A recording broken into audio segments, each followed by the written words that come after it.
What's up, everybody? Good evening. I know I am very late to this particular bit of news, and most people probably would have expected that I would have posted something well before now when it comes to a signing, but I was out when the news came out, and I wasn't really in a position where I could have made a video, so I didn't want to make a video when I was on the road or out doing stuff, so I just decided, okay, I'll take care of it when I get home. And then when I got home, the cable was out, so no internet, so no ability to really upload anything. So, yeah, that's how I end up, what, 6, almost 7 hours late to the news. It happens, but yeah, we've got some news. We've got a signing, and it is a quarterback, P.J. Walker, formerly of the Carolina Panthers, formerly of the Cleveland Browns, is now here, it looks like. So I haven't heard anything about contract details with PJ Walker. I haven't heard anything monetary. I'm assuming it's very cheap, like veteran minimum or slightly above the veteran minimum. I don't think there's any reason to give a player any more than that when he's in the position of a PJ Walker, player who is very clearly just not that good. So, yeah, it's not really about the money. And at the end of the day, if you did give him a contract any more than the vet minimum with any kind of guaranteed money, you're probably just going to end up losing that when you let him go because you're not really bringing on PJ Walker to be a part of your roster long term. You're bringing him on because you need a third quarterback for the offseason. And this is the kind of thing I wanted this team to do. Now, is PJ Walker good? Not really. There are a few things that he can do that are NFL caliber. He's not going to be completely lost out there in the way that to his brother, he was here for a little bit. Like that's a guy who might just be completely overwhelmed by the NFL.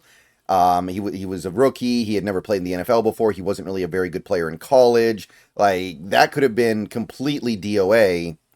Whereas something like PJ Walker, at the very least, he's played NFL games before and done some things kind of sort of okay. So it's a little bit. It's a little bit of a difference. I know it doesn't seem like that big of a deal when you compare somebody like PJ Walker to the maybe Siobhan Cordero guy, but there's a little bit of security and stability here, and that's something that I wanted this offseason for training camp, but also, and hopefully this ends up coming into play here, the practice squad, because that's probably the best case scenario for us here. So, PJ Walker, once again, I mean, he's a little bit on the smaller side, but not critically so. He's only 29 years old, so he should still be in his physical prime. Actually has a winning record as a starter, amusingly enough. He's played in a handful of games across a few different seasons for Carolina and Cleveland, and he actually has a winning record as a starter. Miserable completion percentage, 54%. Last year it was sub 50, and he had one touchdown, 5 interceptions. I'm not going to say that paints the whole story, of course. We know that it doesn't. But, I mean, rating was low. QBR was really, really bad all of these years. Never really been good. So, we're not really talking about a great passer of the football here. He's never exceeded 60% completion. He's been on some bad teams, right? Like that Panthers team in 2022. The Panthers team for the last few years has been mostly not good. And the Browns last year, well, I mean, they're pretty good, right? So you would think that if this guy was anything special, you would have seen a little bit more than we did last year across 2 starts, 6 games played total. I don't know. I don't know. It seems to me that in terms of him being anything other than a kind of exciting player, kind of a fun player, you're pretty DOA here. Now, some people are going to say, what about his rushing stats?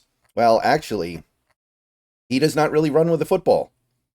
He has 80 career rushing yards. He has never exceeded 40 rushing yards in a season. And that includes the season where he started 5 games. So, not really a dual threat quarterback either. He runs to evade pressure in the pocket and buy time, but he doesn't run as like a threat to go get a bunch of yards, right? Not really his game. Not really his thing. So, yeah, we're not getting much in that regard, it looks like to me. So, I'm not saying that this guy's a good quarterback or anything. He's not even really close to a good quarterback. But PJ Walker does offer a layer of competency that I want this team to have on their practice squad because, quite frankly, with the way the NFL has changed, with the Brock Purdy rule that they instituted last year, that matters now. That actually matters a little bit because the Brock Purdy rule is basically there so you can always have some competent quarterback that you can put in the game. You're not going to end up like the 49ers did in the NFC title game a couple years ago where their quarterback got hurt and they literally didn't have one. The idea is to allow a team to play their practice squad quarterback without punishment in a game if the guys in front of him get hurt. Now, I don't know if PJ Walker can get down to our practice squad, but I think that's very clearly the goal here. And if he can, that's better than what we would have had otherwise. As of right now, like I said, I don't even know who the practice squad quarterback would be. There's not really anybody that we have on this 90-man roster right now before PJ Walker that would have fit. And whoever it was going to be, as of right now, was probably going to be somebody who's never played football before. Like, some people are going to say somebody like the Tebow clone that we had last year, who's, what was his name? The guy we had in the preseason last year. That's not really an NFL quarterback. I know he's fun. I know we like to, joke about it. I know we appreciate what he does out there because he does occasionally make a nice little play, but he is completely unable to put zip on the ball. PJ Walker at least has an NFL arm. At least it is an NFL caliber arm. So that's what I wanted here because with the new rule, like I said, it does actually matter. It doesn't matter a huge amount. You hope it doesn't matter because you hope your quarterback stays healthy. But this is something that can actually affect your team's season now. Where instead of, oh no, the starter got hurt, the backup got hurt, our punter is going to have to play quarterback for this game. We're going to have to put Michael Dixon out there to be our quarterback for a fourth quarter or something. Instead of something like that happening, now you can actually say, well, at least we have a real quarterback to put out there. It's not great, but it's better than Michael Dixon, I think. At least I would hope so, right? And even beyond that, I want to have a real quarterback on the practice squad just for practice reps. I want our receivers catching the ball from a quarterback who at least has an NFL arm. I don't want them having to grind out experience in practice catching the ball from somebody who cannot get them the ball at all. Somebody who is completely incompetent and can't do anything like some of these UDFA rookies would have been.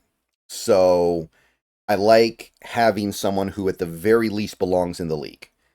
So PJ Walker is here. Again, the real question, it'll be nice to have him for training camp. It'll be nice to have him for mini camp next week.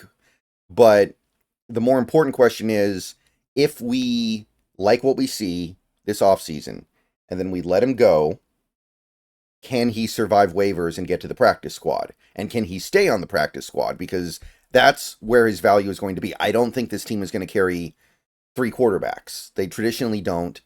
And I don't think you break that rule for PJ Walker. I don't think you break that rule this season, where every roster spot's really going to matter. All right, so that's what's going on with PJ Walker. One other quick note here. It looks like the OTAs tomorrow have been canceled. Those were going to be the final OTAs of the offseason. So we now know what's going on there. No OTAs tomorrow, so OTAs are done. Minicamp next week. See you guys later.